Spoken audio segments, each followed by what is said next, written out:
What if I told you that in the 19th century, Europe quietly tried to buy an entire frozen continent and keep it forever? Not Africa, not Australia, Greenland, a place so remote that most maps barely bothered with the details. Yet, behind the scenes, diplomats schemed, merchants calculated, and empires circled like sharks. On the surface, it looked like harmless trade and missionary work. But look closer, and you'll see something else. A high-stakes attempt to lock down the Arctic before anyone realized its value. Here's the twist. The country that technically owned Greenland, Denmark, was weak, broke, and humiliated after war. Its empire was collapsing. Powerful rivals saw an opening. But they couldn't simply invade. That era was getting messy, expensive, and politically dangerous. So instead, they probed for legal loopholes, scientific footholds, and commercial deals that looked harmless on paper and permanent in practice. This isn't the story of a single treaty. It's the story of how Europe almost turned Greenland into a shared imperial asset, without ever calling it conquest. To understand the 19th century plot, we need to rewind. Denmark-Norway first claimed parts of Greenland in the early 18th century, sending Lutheran missionary Hans Egede in 1721. The Crown established trading posts, but control was thin, fragile, and coastal. Indigenous Inuit communities still shaped daily life. When Norway split from Denmark in 1814 and entered a union with Sweden, Greenland stayed with tiny Denmark almost by default. On a map, it looked Danish. In reality, it was vulnerable, underpopulated, and nearly indefensible against any great power that truly wanted it. By the mid-1800s, the Arctic wasn't just a blank on the map, it was money. British and Dutch whalers had long hunted off Greenland, seeking whale oil that lit Europe's cities. Scientific expeditions followed, flying imperial flags under the banner of curiosity. Then, something changed. Industrialization created hunger for minerals, strategic coaling stations, and later, telegraph cables and potential naval bases. Greenland went from frozen wasteland to future asset. Denmark sensed the danger, but with limited ships and cash, defending an island the size of a continent seemed impossible. Then came disaster. In 1864, Denmark fought Prussia and Austria in the Second Schleswig War, and lost brutally. The Treaty of Vienna stripped Denmark of Schleswig, Holstein, and Lauenburg. Overnight, Denmark shrank, and its population dropped. The dream of being a mid-sized European power died. But that wasn't the only problem. The humiliating defeat made politicians fear they might lose what little remained: Iceland, the Faroe Islands, and Greenland. If Germany, Britain, or another rising power pressured them, could Denmark realistically say no? Enter a new player, the German Empire, proclaimed in 1871 after Prussia's victory over France. Chancellor Otto von Bismarck wasn't initially obsessed with overseas colonies, but nationalist pressure grew. German explorers eyed Africa, the Pacific, and the polar regions. German scientists participated in the first International Polar Year in 1882-1883, launching Arctic research stations. Officially, these were neutral, scientific efforts. Unofficially, they showed Berlin something crucial. Denmark's grip on Greenland was more a legal fiction than a visible, permanent presence, especially in the vast East. Germany wasn't alone. The British Royal Navy had long cruised the Arctic, mapping coasts, searching for the Northwest Passage, and rescuing doomed expeditions like Franklin's. British entrepreneurs ran Arctic fisheries, eyed harbours, and proposed coaling stations oases for steamships. Yet London hesitated to challenge Denmark directly. Why start a crisis over ice when India and Africa demanded attention? So Britain quietly tested another tactic: negotiate telegraph rights, shipping privileges, and scientific stations that would give it a quasi-permanent role. Without the messy headline, Britain annexes Greenland. Meanwhile, a smaller but determined rival watched: Norway. After 1814, Norway lived in a union with Sweden, But Norwegian nationalists dreamed of a maritime future: fishing, polar exploration, and sealing. Norwegian hunters and trappers quietly used East Greenland's remote shores as seasonal bases during the late 19th century. To them, it felt like no man's land.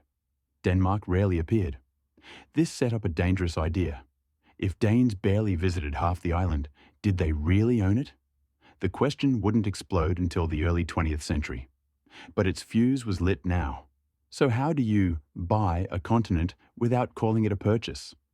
Through treaties, monopolies, and silence.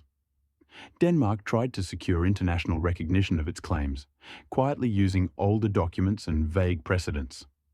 Major powers, focused on Africa's 1884-85 Berlin Conference, usually nodded and moved on. But each whaling license, each agreement about meteorological stations, each telegraph negotiation was a brick in a legal wall. Denying Denmark later would look like overturning formal understandings. The continent wasn't for sale, but everyone behaved as if it might be someday. Denmark's secret weapon wasn't its navy. It was paperwork and patience. The Crown granted trading monopolies through the Royal Greenland Trade Department, controlling who could operate in Greenlandic waters. Danish missionaries expanded schools and churches along the west coast, emphasizing a civilizing mission. It wasn't benevolent. Inuit lives were tightly managed, but it created evidence of administration. But that wasn't the only tactic. Copenhagen encouraged foreign scientists and explorers to cooperate under Danish auspices, subtly making outsiders acknowledge, "We are guests here. This is Danish territory." Behind closed doors, some European voices floated bolder schemes. What if a consortium, backed by private capital from Britain, Germany, or even France, leased huge sections of Greenland? Long-term leases, mineral concessions, and exclusive rights would, in practice, create private micro-empires. Denmark would keep the flag, others would control the resources. It was the same playbook used in China's treaty ports and parts of the Ottoman Empire. These ideas remained mostly proposals, letters, and quiet discussions. But they show how many elites saw Greenland, not as a nation, but as a negotiable asset. Lost in these calculations were the people who actually lived there. Inuit communities had navigated Greenland's coasts for centuries, long before European claims. To them, sovereignty debates in Copenhagen, London, or Berlin were distant abstractions. What mattered were hunting grounds, trade goods, disease, and missionary pressure. Yet European lawyers used phrases like terra nullius for sparsely visited regions, pretending indigenous presence didn't count as ownership.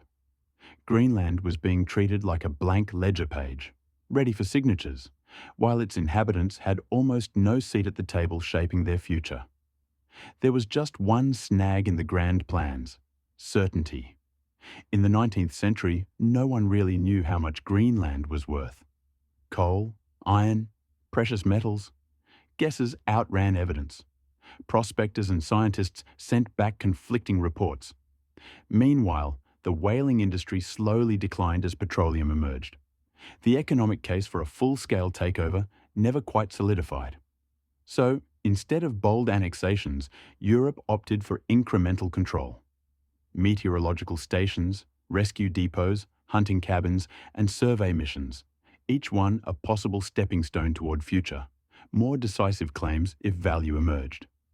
Then, something unexpected happened. Time ran out on ambiguity. In the early 20th century, especially during the 1920s and early 1930s, Norway openly challenged Denmark's control by occupying part of East Greenland. This triggered the famous legal status of Eastern Greenland case at the Permanent Court of International Justice. In 1933, the court sided with Denmark, affirming its sovereignty over the whole island. That ruling didn't come from nowhere. It rested on decades of 19th century treaties, practices, and quiet recognition that had slowly frozen Europe's earlier schemes in place. Ironically, when a foreign power finally did gain major strategic influence in Greenland, it wasn't Britain or Germany. It was the United States. During World War II, Nazi occupation of Denmark forced Washington to step in, defending Greenland and building bases like Bluey West 1. Later, in 1946, the US even offered to buy Greenland outright. Denmark refused. By then, the era of casually trading continents was ending. The 19th century European dream of turning Greenland into a shared private Arctic estate had slipped away, just as its true strategic value became undeniable. Today, Greenland is an autonomous territory within the Kingdom of Denmark, with its own government and growing control over resources.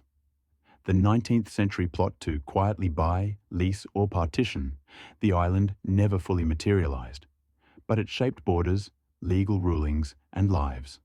What looked like an empty, frozen afterthought became a focal point of climate science, rare earth minerals, and military strategy. And it leaves a question hanging. How many other places on the map were almost sold off the same way? If you enjoyed this deep dive into the unknown, subscribe for more uninteresting history.